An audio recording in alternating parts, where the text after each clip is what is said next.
Just because I'm saying these are the worst books by some of my favorite authors doesn't mean that they're necessarily bad books.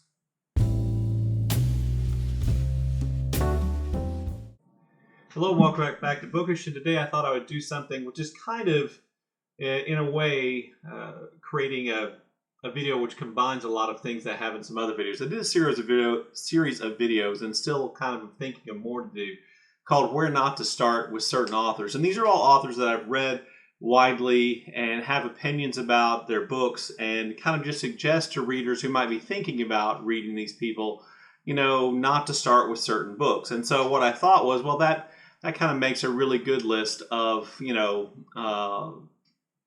what I consider to be the worst books by certain authors. So I thought I'd just combine all that and make this into a video about the worst books by some of my favorite authors. So starting off, number one, with the author I've read the least, and that's Jon Fosse. Fosse wrote the Septology, which if you watch my channel, you know I love. But recently he also came out with a newer book called A Shining, which basically tells kind of the story of a man who just gets in his car and decides to drive. And he ends up out in the wilderness and having kind of a spiritual experience with spirits of people he may have known and God. And it really, I don't think it works. It's written in the same style that Fosse writes most things, but in this case, I don't think it works. And it kind of brings up an important point I think might be true of Fosse's work moving forward, and that is the kind of writing he chooses, which is referred to, I think, as slow writing, in which he kind of repeats himself and repeats images and ideas and kind of adds layers in that way.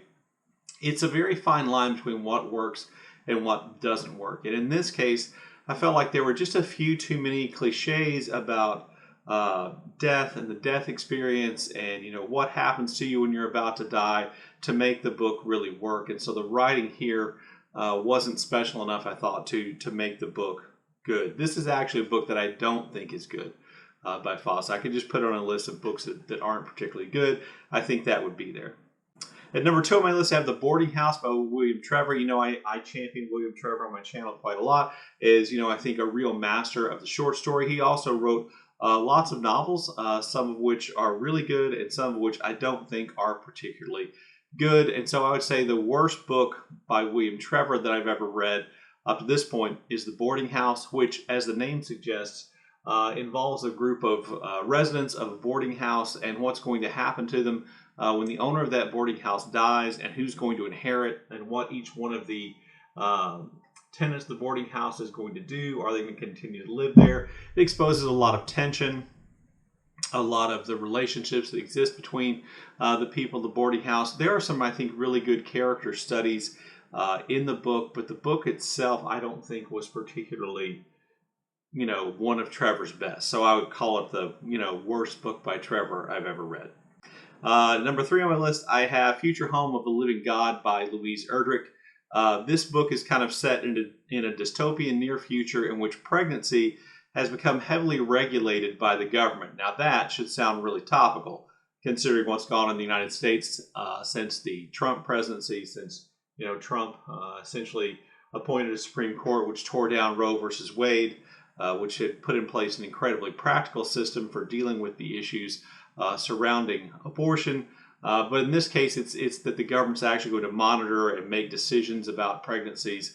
And our main character is a young woman named Cedar, who is an Indigenous American, but she was raised by an adoptive, very liberal white family. And she, when all these rules comes about, she is in fact pregnant. And this is essentially a story about her trying to escape from government control over that pregnancy. I won't give away more of that because that would be kind of spoilery. I think the book works, and like I said, it's really topical right now, but I don't think that it's Louise Erdrich's best book. As a matter of fact, of all the books I've read by her, it's the one that I like the least, so I put it on this list. At the 4th author I want to talk about here is Gabriel Garcia Marquez. I haven't read a Marquez book in quite some time, but for a while I was a real devotee of reading his work, so much so that there are actually stories and short story collections that I've chosen not to read, or I chose not to read at the time because I wanted to be able to have something of Marquez's I could read, moving on in the future after he died. But having said that, his the book I think is his worst book, according to my opinion, is The Autumn of the Patriarch, which basically is an incredibly difficult to read and put together kind of book about a dictator in a Caribbean, South American country who kind of rules for a really long period of time, apparently, endlessly. And it's kind of told from different points of view, and the timeline is hard to get straight. And I found it to be incredibly confusing. I found a lot of descriptions of things about the dictator to be, unpleasant or over the top. And it's not a book that I would go back to and read readily, unlike 100 Years of Solitude by Garcia Marquez, which I've read several times. I might even go back and reread Love in the Time of Cholera and other of Marquez's books and short stories I've definitely have and would reread. This would not be one that I would choose. So to me, it's the worst book by Gabriel Garcia Marquez. The next book on my list is from one of my all-time favorite authors, Honore de Balzac, and you may be able to guess this. This is The Wild Ass's Skin, which is essentially a kind of magical realism story about a young man who finds this wild ass's skin, which is written over with this kind of like charm, I think, and he can use it to grant himself wishes, which he does, and all those wishes work out to his disillusionment. And every time he makes a wish, the skin gets smaller, so that he has kind of less opportunity to fix things. And it really is, I think, a depressing story, as oftentimes Balzac stories are, but I just don't like that kind of magical element. One of the things I think is curious about it is I wonder, and I have no, proof of this, I didn't look it up, I wonder how much Oscar Wilde, with the picture of Dorian, or the portrait of Dorian Gray, drew on kind of The Wild Ass's Skin by Balzac, because I think they're kind of similar in nature in some way. Anyway, it is not a Balzac book that I'm going to go back and read. To me, I think it's his worst book that I've read up to this point. And so that's why I put it on this list. I do know a lot of people who, when I said this in the video about where not to start with Balzac, they said, oh, this is one of my favorites. Fair enough. It's just not one of my favorites. Another worst book by one of my favorite authors is The Beautiful and the Damned by F. Scott Fitzgerald. This is about a young couple who meet and marry and quickly run into debt problems and marriage problems and fidelity problems. And the book is really long, and it involves, a lot of drinking and partying and things like that. And I have a feeling that it's fairly close to home for Fitzgerald in kind of looking at, exploring, maybe working through some of the issues that existed in his marriage to Zelda. And so to me, it felt a little bit too much like hanging out with Scott and Zelda Fitzgerald, oftentimes at their worst for way too long a period of time. I think it is his worst novel that I've ever read, his worst book that I've ever read, and that's why it's on this list. You may know that on my channel, I've been watching that I've been rereading what I consider to be the worst novels by Ernest Hemingway, so it shouldn't surprise you to find one of those on here. With Hemingway, I think there are lots of good choices that can be made. To have and have not certainly is a possibility for this list. I haven't read The Torrents of Spring ever. I'm hoping to get to that one. That might be on this list. But the book I chose from Hemingway as the worst book of one of my favorite writers is Across the River and Into the Trees. This tells the story of an aging, dying colonel and his love affair with both the city of Venice and its surrounds, and a very young woman from an aristocratic background in Venice. This feels like kind of, the dream of an old man to have the devotion of a very young woman, even though he's broken down and drunk and angry and sick and dying, who is completely devoted to him.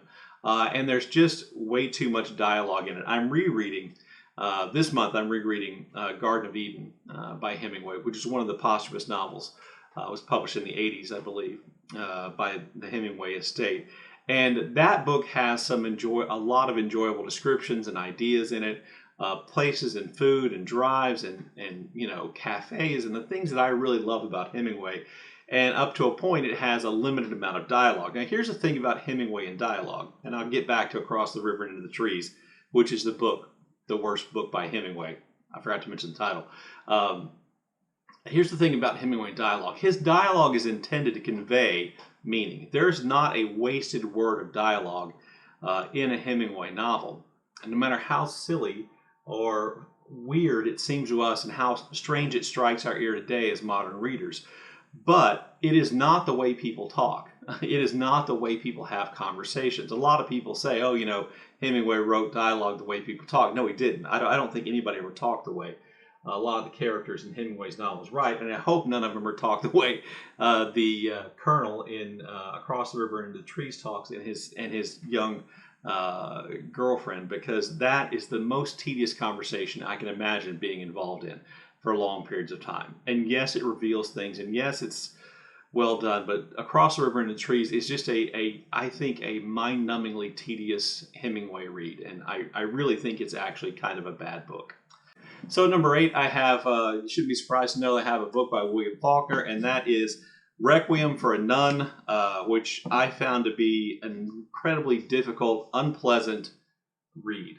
Requiem for a Nun basically picks up some of the characters from Faulkner's kind of potboiler, hard-boiled kind of book, Sanctuary, which he wrote essentially to make money, creating a young female character just so he could torture her as much as he possibly could in the pages of that book, and create this kind of criminal world in and around Yoknapatawpha County, and some of the family names we know. And he's going to bring that character and her husband back in Requiem for a Nun to basically have her suffer more, whether you think she deserves it or not, her husband suffer more, this kind of confusing scenes of imprisonment of a woman who worked for them as a servant in their home. And I won't go into much more than that, spoiler-wise, but I just thought this was a really bad book. I mean, I would literally just say, this is a bad book. One of the worst books I've read. Even if I were just going to make a list of the worst books I've ever read, not from my favorite writers, this one might be on there. I know a lot of people would argue with me that it has some beautiful passages, some kind of lyrical writing, some real imagistic writing, and I won't argue with you, but I just think if you're looking at it as a book, Requiem for a Nun is easily Faulkner's worst book, or at least the worst book by Faulkner I've read. There's still several I have not. Number 9 on the list, and this is the most difficult person or book to put on the list. Toni Morrison is absolutely one of my favorite writers, and I actually will tell you, I don't think she wrote a bad book. I haven't read Bless the Child, which I think is her only novel that I haven't read. So I don't think she wrote a bad book, but if I had to choose her book that I thought was worst, at this point I would choose Tar Baby. I don't know where Tar Baby falls. I think maybe it's her third novel. And it's a novel set on a Caribbean island. I can't remember exactly where, but there's a main Caribbean island with a largely impoverished black population. And then an island set just kind of off the coast of that island, which is owned by a wealthy white man who's married to a much younger woman and is home to then two black people from the main island who work as a servant, and they raise a daughter there, and she comes back to visit, and there's a whole lot of really intense scenes, I think, describing racism in all its forms and race relations and issues of wealth and issues of power dynamics between men and women, all kind of set in this kind of almost closed room kind of mystery kind of setting.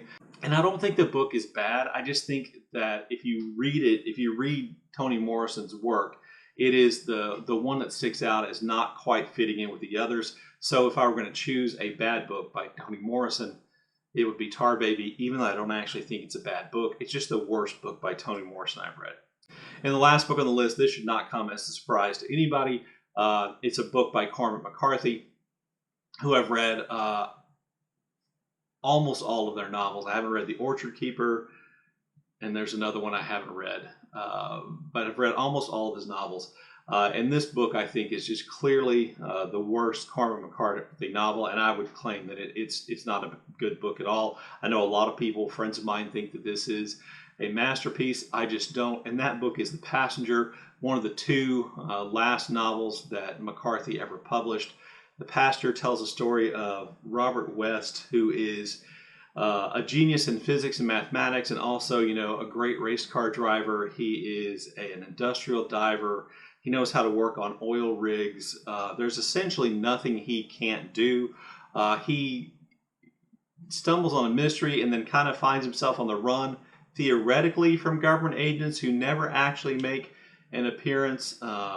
We learn about his childhood, about his parents. His father was involved in the nuclear testing, development of the atomic bomb, and his sister, who is suffers from real kind of mental health issues, and their relationship. And all of that in and of itself might be interesting enough to make the novel work, but for long stretches of the novel, all Bobby does is he goes to visit somebody and they explain their philosophy of life, death, whatever the hell it is, for pages and pages. So it's just these long kind of speeches being made by characters, which I assume are in some way espousing some kind of philosophy or knowledge of science that McCarthy picked up late in his life and just couldn't help putting in this book.